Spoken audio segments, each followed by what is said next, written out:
옛날 한옛날에 광주광역시 광산구 어느 마을에 아기 호랑이처럼 똘망똘망한 여자아이가 태어났어요. 이름은 심자윤. 비행단 보급대대의 직업군인인 아버지 밑에서 막내로 태어난 자윤이. 자윤이라는 이름은 맵시자, 윤택할 윤을 써서 예쁘고 곱게 자라라는 뜻으로 부모님께서 직접 지어주신 이름이랍니다. 도산초등학교를 다닌 자윤이는 활발하고 똑부러지는 어린이였어요. 친구들에게 윤자라는 별명으로 불렸던 자윤이는 쉬는 시간만 되면 친구들과 모여 앉아 마피아 게임을 하는 인싸 중 인싸였답니다. 매일 아침 등교 전에는 아버지가 소파에 앉혀주면 양치를 하면서 꼭 포켓몬스터를 챙겨보는 열혈 시청자이기도 했죠. 거기다가 초등학교 5, 6학년 때에는 엑셀 자격증을 따는 등 컴퓨터도 잘 다루고 기계에 능한 어린이였어요. 이렇게 어렸을 때부터 팔방미인이었던 자윤이는 꿈도 참 많았어요. 가수, 발레리나, 과학자, 제과제빵사가 되는 것이 꿈이었죠. 그 중에서도 평소에 팝송을 즐겨 들었는데 인생의 고난과 극복을 이야기하는 시아의 노래를 들으며 힘을 얻었던 적이 많았어요. 그래서 자윤이는 노래를 통해 사람들을 위로하고 감동을 주는 가수가 되고 싶었답니다.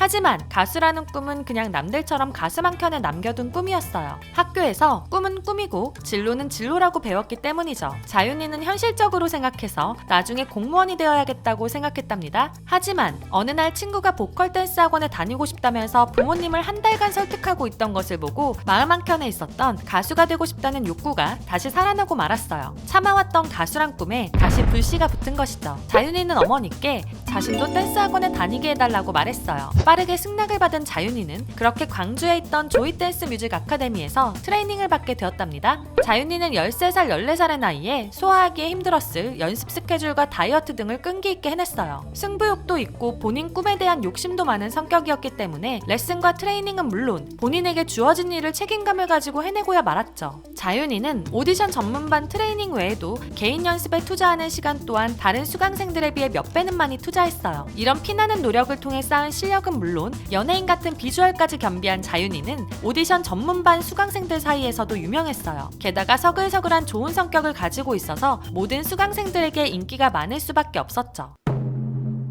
학원에서 꽤 오랜 기간 실력을 갈고 닦은 자윤이에게 의외의 기회가 찾아왔어요. 자윤이의 엄청난 비주얼을 본 배우 기획사에서 자윤이를 캐스팅하고 싶어 한 것이었죠. 하지만 자윤이는 배우보다는 아이돌이 하고 싶었어요. 그래서 전 아이돌이 하고 싶어요 라고 거절을 했죠. 그러나 자윤이의 비주얼을 포기할 수 없었던 기획사에서는 그럼 배우하다가 나중에 아이돌도 하면 되지 라고 끈질기게 입사를 권유했어요. 이런 권유에 자윤이는 곰곰이 생각해 보았어요. 그러나 아무리 생각해도 아이돌을 하면서 배우 활동을 같이 하는 사람이나 아이돌을 하다가 배우로 넘어간 사람은 많은데 배우를 하다가 아이돌이 되는 경우는 거의 없는 것 같았죠. 물론 시은이를 만나기 전까지의 생각이었어요. 하지만 시은이를 본 적이 없던 자윤이는 최종 목표가 아이돌이었기에 결국 캐스팅 제안을 거절했답니다. 그리고 2019년 드디어 자윤이가 기다리던 기회가 찾아왔어요. 작곡가 블랙아이드 필승이 세운 하이업 엔터테인먼트가 자윤이가 다니던 학원에서 캐스팅 오디션을 열게 된 것이죠. 자윤이는 레드벨벳의 7월 7일을 오디션 곡으로 부른 후 당당히 공식 예약에 도장을 찍고 입사하게 되었어요.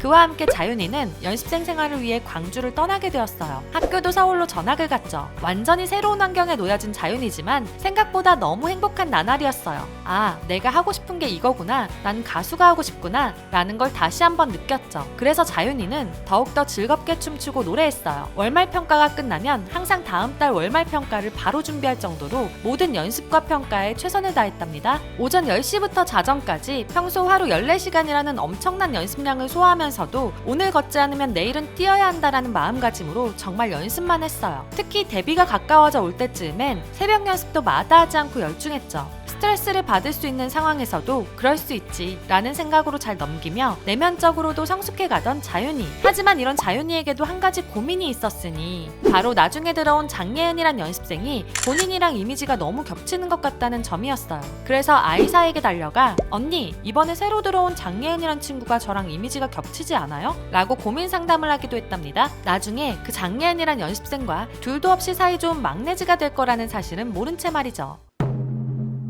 이제는 데뷔가 정말 코앞으로 다가왔어요. 8명이었던 데뷔조는 최종적으로 6명으로 정해졌고 이 중 자윤이도 정식 멤버로 선발되었죠. 그리고 2020년 11월 드디어 데뷔한 스테이시. 스테이시는 데뷔 타이틀곡 소배드로 당시 뮤직비디오 조회수 1000만 뷰를 달성하며 엄청난 실력의 라이브로 K-팝 팬들의 관심을 받기 시작했어요. 그리고 21년 4월 발매한 컴백곡 A7 포인트 안무 꾹꾹이 춤이 유행하며 기대되는 신인 걸그룹이 되었죠. 거기에 첫 번째 미니 앨범 색안경으로 드디어 초동 10만 장을 넘기고 음악방송에서 첫 1위를 하며 계속 성장하는 모습을 보여주었어요. 21년 연말에는 각종 신인상과 골든디스크 음원 본상을 받으며 4세대를 이끌어갈 대표 걸그룹 중 하나가 되었답니다. 특히 팀의 비주얼 기대주로 스테이시 멤버 중 가장 마지막에 공개된 자윤이에 대한 대중들의 반응이 굉장했어요. 윤의 티저 사진이 공개되자마자 오로지 외모 하나만으로 온갖 커뮤니티를 뜨겁게 달구기 시작했죠. 뚜렷한 이목구비로 오랜만에 걸그룹 레전드 비주얼이 탄생했다고 입을 모았답니다. 독특한 풀뱅 스타일로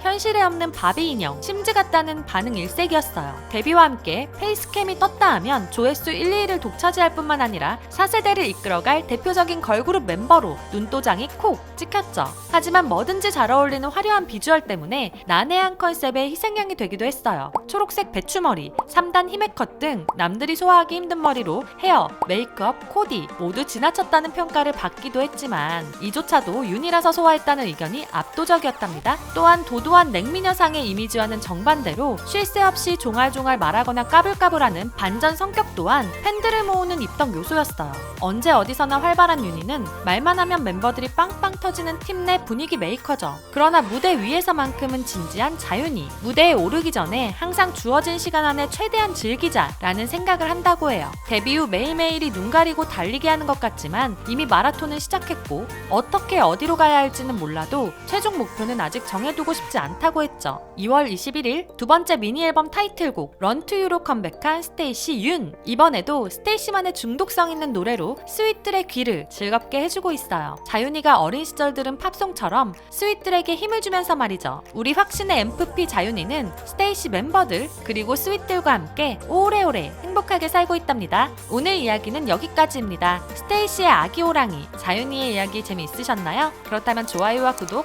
알림 설정까지 부탁드리고요. 영상에 담기지 않은 자윤이의 이야기가 있다면 댓글로 공유해주세요. 또한 두라미들이 알고 싶은 아이돌의 이야기가 있다면 댓글과 이메일로 신청해주시고요. K-팝 팬들이 이야기하며 놀 수 있는 커뮤니티를 운영 중이니 상세 설명과 고정 댓글을 참고해주세요. 지금까지 여러분들의 가장 가까운 K-팝 친구 두유람이었습니다. 안녕.